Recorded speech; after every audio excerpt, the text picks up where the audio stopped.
Welcome to Knowledge Share channel. Today we will be discussing about Kirchhoff's current law. As you all know, circuits plays a very vital role in fixing our job in core domain. This Kirchhoff's current law and voltage law plays a very vital role in determining the current as well as voltage in the given circuit.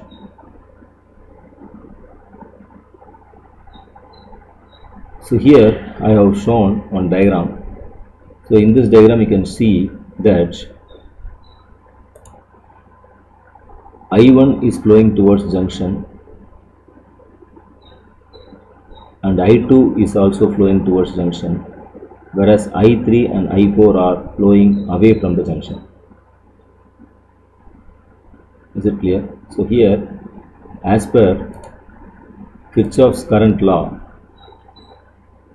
it is said that the algebraic sum of all the current meeting at a junction point is always 0. That is, algebraic means we are going to consider the signs of various current as well.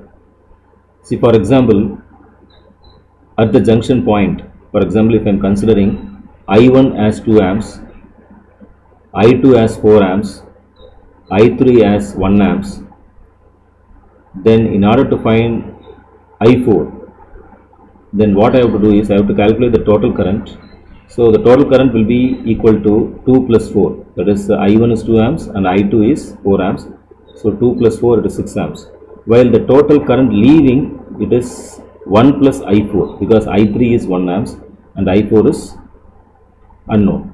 So in order to find I4, so you can see that I4 will be equal to 5 amps. Okay, so this is how the Kirchhoff's current law is used to find the unknown current if the currents in flowing towards other branches are known.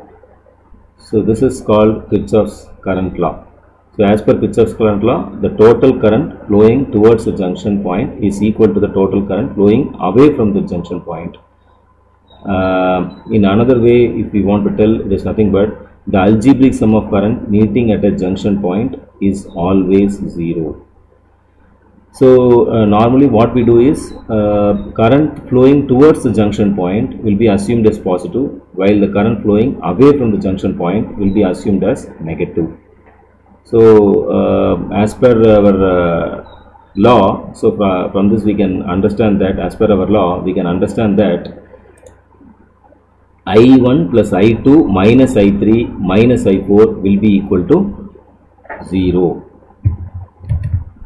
So here you can see I1 plus I2. So why this I1 is positive is because, so here you can see I1 is flowing towards the junction. Okay, so flowing towards the junction, and similarly you can see that I2. So I2 is also, you can see that it is flowing towards the junction. Okay, whereas this I3 and I4, you can see that it is flowing away from junction.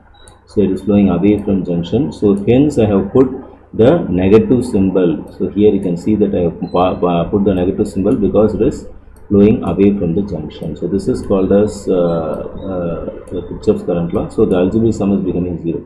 So finally we can write like this. Okay, so this is the final thing, that is I1 plus I2 will be equal to I3 plus I4.